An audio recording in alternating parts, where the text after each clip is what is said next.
And we continue to watch the motorcade. What we believe is James Comey. Of course, it wasn't the reason it was fired. We just don't know what it was. Of watching a slow-speed police motorcade on a busy rush hour in Los Angeles. And if you remember O.J. Simpson, this is just kind of crazy. But actually, joining us right now is the White House counselor to the president, Kellyanne Conway. Kellyanne, to those who say, why now? Why fire James Comey now? What do you say?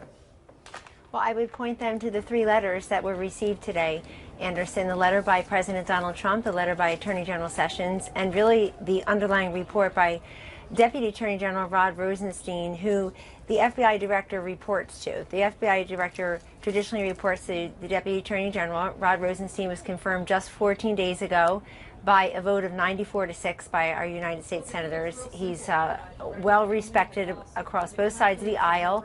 He served as U.S. Attorney in Maryland under President Obama. And he sent out a memo today to the Attorney General, and the Ray line, Anderson says, quote, restoring public confidence in the FBI. Right, but most of this letter focuses on Hillary Clinton's emails. This is stuff that, as a candidate, Donald Trump praised James Comey for. Donald Trump talked about this on the campaign all the time. All of a sudden, the White House is concerned about James Comey's handling of Hillary Clinton's email? No, it's not all of a sudden, but there are many things covered in this letter. It goes to the fact that there's a lack of morale. The first thing is all about that main big paragraph. The first thing is all about the, quote, FBI's reputation and credibility. It's right in the first paragraph, if we're reading the same letter. The director was wrong to usurp the third paragraph, to usurp the Attorney General's authority on July 5th. I mean, why now are you concerned about the Hillary Clinton email investigation when, as a candidate, Donald Trump was praising it from the campaign trail? I think you're looking at the wrong set of facts here. In other words, you're going back to the campaign. This man is the President of the United States. He acted decisively today. He took the recommendation of his Deputy Attorney General, who oversees the FBI directory. It does make sense. Anderson, I know that's a new talking point. It makes complete sense because he has lost confidence in the FBI director, and he took the recommendation of Rod Rosenstein, the Deputy Attorney General, to whom the FBI director reports to. The Deputy Attorney General has been on the job for 2 short weeks. He went in there, he assessed the situation, and I would quote for you, he says that almost everyone agrees that the director, meaning Mr. Comey, made serious mistakes. It's one of the few issues that unites people of diverse perspectives. This is a man who's trying to, quote, restore public confidence in the FBI. And I would really ask everyone tonight, instead of all the conjecture, to read Mr. Rosenstein's memo. This is what he presented to the Attorney General, who presented to the President. It's actually his memo that a lot of people have been pointing to as saying that this is just bogus and ridiculous. I mean, Chairman Burr has said it raises serious concerns. A Republican who's head of the Senate Intelligence Committee investigation is concerned about the timing of all of this. So the same senators that just voted to confirm this man, whose integrity is not in doubt, 94-6 2 short weeks ago, we're supposed to believe, I think, the derogatory descriptions you just made of him? That's not fair. And it was Senator Schumer who said about Mr. Rosenstein on the Senate floor on April 24th, and I quote, he has developed a reputation for integrity. This raises real concerns. He's saying that essentially this is a cover-up today. Well, he's wrong. It's not a cover-up. In fact, the president makes very clear in his letter the fact that Mr. Comey, on at least 3 occasions, assured the president that he is not under investigation. Yeah, when did he say that? The president says in his letter. On what occasions did he do that? The president says that's between the President of the United States and Director Comey. But he is telling him on at least 3 occasions, he assured him he's not under investigation, Anderson. But at the same time, he is taking the recommendation of his Deputy Attorney General and the Attorney General of the United States that it is time for fresh leadership and to restore integrity at the FBI. This is what leaders do. They take decisive action based on the information they're provided. That's what President Trump did today. You don't think it looks odd at all that the President of the United States is firing the guy who's leading the investigation into the President's White House and the people around the President? Well, let me repeat that the President has been told by the FBI director that he's not under investigation. But that's right in the President's letter. Well, the President's letter is, I mean, yes, the President gratuitously in this letter says, while I greatly appreciate you informing me on 3 separate occasions that I'm not under investigation, he then goes on to say that he agrees with the decision to let go Comey. But, I mean, clearly this White House is under investigation. The people around the president, are under investigation. You would agree with that, yes? No, I don't. I know that some are obsessed with the word James Russia. Comey said that there is an ongoing investigation. The president is not under investigation. I'm around the president. I'm not under investigation. I can name many people in that same situation, but I know everybody wants to. So you're saying there is no investigation by the FBI that's ongoing right now into the people around the president of the United States? I'm saying that, well, I don't know that, but I'm saying that to the extent that any of that is true, the president himself is not the subject of investigation. And most importantly, are you talking about the folks who were involved in the campaign? Yeah.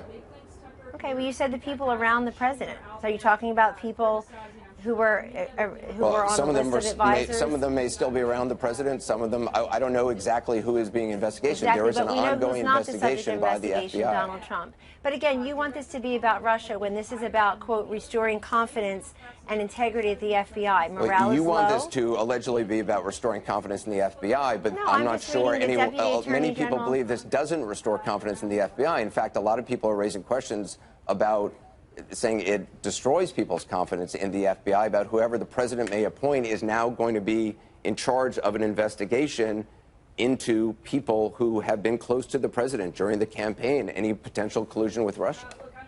And today's actions had zero to do with that. Today's actions have everything to do with what Mr. Rosenstein, the Deputy Attorney General who oversees the FBI director, and who's been on the job for 2 weeks but has been in government for decades and most recently served for President Obama as the U.S. Attorney in Maryland. Anderson, if everybody would read his letter rather than just trying to squeeze it into a soundbite or wonder what he meant, or we're not trying to squeeze it into a soundbite. We got 2 hours. I can read the whole letter over the course of the air tonight. I would love to read the letter. I'm sure the president would love for us to read the letter out loud. Would you like me to start? But what I don't understand, in this kind of a letter, why not ask for a special prosecutor at this point? Is that possible? This letter is about restoring public confidence in the FBI. Right, but in order to restore public confidence, there's a lot of. I just talked to Adam Schiff, who's the leading Democrat on the House committee, who said we got to have a special prosecutor. John McCain has talked about the need for a special prosecutor. Okay, but what does that have to do with this letter? You're asking me the core question of why was You're talking about restoring confidence. Today? There's a lot of people on Capitol Hill who say in order to restore confidence, we need a special prosecutor. You're saying point blank. What happened to all the Democrats? I've got all their quotes right here that had no confidence in Jim Comey when it was politically expedient for them. With their comments on October 28th, their comments on November 3rd, their comments last week or two when Jim Comey testified again and had to correct that testimony. There's a lot of Democrats who don't have confidence but feel the timing right now at this point in an investigation into possible collusion of people in the Trump campaign and Russia seems very odd that now, all of a sudden, the president has lost confidence in Jim Comey. Are these the same Jeff Democrats, Sessions told Fox Business News in October of 2016 that Comey had an absolute duty to make an October announcement and had to make one and had to make a July one. Why did he say that? None of that has anything to do with today's actions. Has nothing to do with what Mr. Rosenstein Jeff Sessions said that, though, and now you're taking issue with that very announcement. No, what Jeff Sessions said in his letter today is most important. What he said in his letter, read it, is that we need confidence and integrity and action capability at the FBI, and they feel that the current director was unable to perform his duties. So you mentioned the Democrats. That's rich, because Actually, it is the same. No, you did. You said the Democrats don't have confidence. You just said that. You said Democrat a couple of times, Anderson, respectfully. Let's talk about the Democrats. Are these same Democrats who can't muster up a single vote for health care, a single vote on budgetary matters, three whole votes on Judge Gorsuch, even though a dozen of them voted for him 11 short years ago to be a circuit court judge? Are these the same Democrats who go out there every single day and say our job is to resist and obstruct? They don't want our democracy and our government to work well, then. I just want let's to play focus you on what happened today. what Donald Trump, the President of the United States, said about James Comey during the campaign. Let's play this. Irrelevant. And I have to give the FBI credit. That was so bad what happened originally, and it took guts for Director Comey to make the move that he made in light of the kind of opposition he had, where they're trying to protect her from criminal prosecution. I respect the fact that Director Comey was able to come back after what he did. I respect that very much. Good job by the FBI. I have respect that the FBI has given it a second chance. As you know, the FBI, and I give them a lot of credit because they're fighting forces that they're not supposed to be fighting. I really disagreed with him. I was not his fan, but I'll tell you what he did, he brought back his reputation. He brought it back. He's got to hang tough because there's a lot of people want him to do the wrong thing. What he did was the right thing. So now your White House is saying that what he did was wrong, but previously, as a candidate, Donald Trump was saying it was the right thing. You're conflating two things that don't belong together. Thanks for the trip down memory lane. I was on your show often last fall saying we were going to win Michigan and how we were going to do it. So that was fun. But here's what happened today. Today, not in a campaign, in the White House, the President of the United States So that person doesn't exist anymore. Candidate Donald Trump, that's a fictional character we no longer are allowed to refer to. We can now only refer to the Donald Trump who exists today. Anderson, I'll ignore how unkind that is, and all I'll say is, as President of the United States, he needs confidence in his FBI director, and he doesn't have it. And the Attorney General and the Deputy Attorney General didn't have it. Well, read this letter. Read these letters. It's a confluence of events. What Mr. Rosenstein says is so important. He says, quote, "The FBI's reputation and credibility have suffered substantial damage."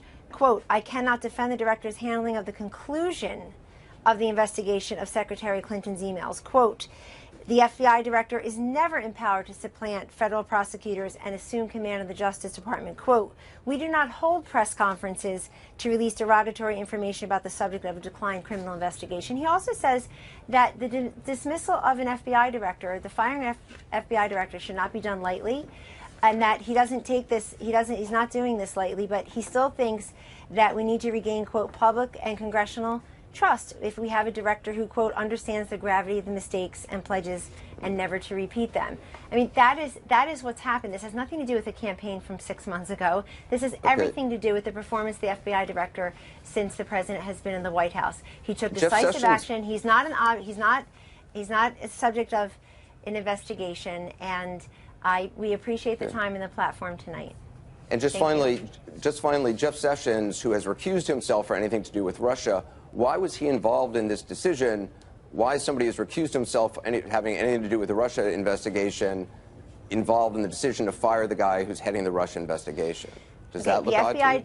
The FBI director reports to the Deputy Attorney General. The Deputy Attorney General reports to the Attorney General. The Attorney General reports to the President of the United States.